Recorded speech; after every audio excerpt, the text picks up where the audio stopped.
Hello বন্ধুরা, কি অবস্থা সবার? কেমন আছেন আপনারা? চলে আসলাম কিন্তু আপনাদের মাঝে আরো একটি সুন্দর নতুন ব্লগ ভিডিও নিয়ে। আজকের ভিডিওটি একটু ইন্টারেস্টিং।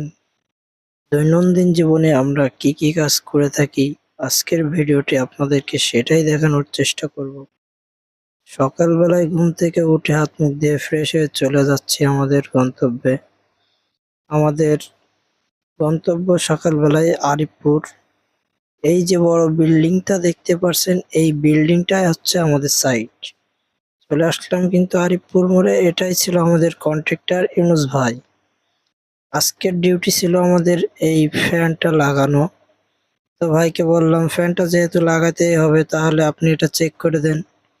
তো ভাই এটা এই যে রানিং করে দিছিল, আমি এটা চেক করে নিতেছিলাম। তো যেহেতু এটা আমার লাগাতে হবে, অবশ্যই জিনিসটা আমাকে চেক করে নিতে হবে। এটা হলো গিয়ে একটা হাওয়া মেশিন।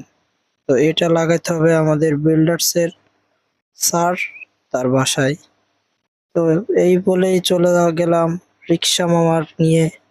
আমি আর আমার ভাই তারেক আমাদের দুইটা মেশিন দিয়ে দিছে। এই মেশিন দুইটা আজকে সেট করব আমরা। এটাই ছিল আমাদের কাজ। তো বলতে বলতেই কিন্তু চলে আসলাম দরটানাতে। দেখতেই পারছেন আমাদের সব থেকে সুন্দর চা পাওয়ার ভিতরে এই একটি জিনিস, সেটা হলো লাল কোট। তো লাল কোটটা দেখতে এখন কেমন লাগছে সবাই কমেন্ট করে জানাবেন। তো তারপরে কিন্তু চলে আসলাম আমাদের যশোরে ঘটে যাওয়া সব থেকে বড় ভয়ানক একটা বিল্ডিং এর সামনে। সেটা হলো দা জাবের ইন্টারন্যাশনাল।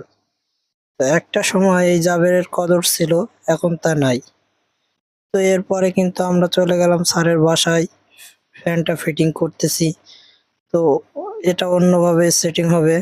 এই যে আমাদের ভাই চলে এসেছে সেটা সেটিং করার জন্য। সেটিংটা কোনো কেমন হয়েছে, যারা ইলেকট্রিক মিস্ত্রি আছেন সবাই কমেন্ট করে জানাবেন। তো আজকের ভিডিওটি এই পর্যন্তই। সবাই ভালো থাকবেন, সুস্থ থাকবেন। আগামী ভিডিও পেতে আমাদের পেজটি ফলো দিয়ে সাথেই থাকুন। ধন্যবাদ। আল্লাহ হাফেজ।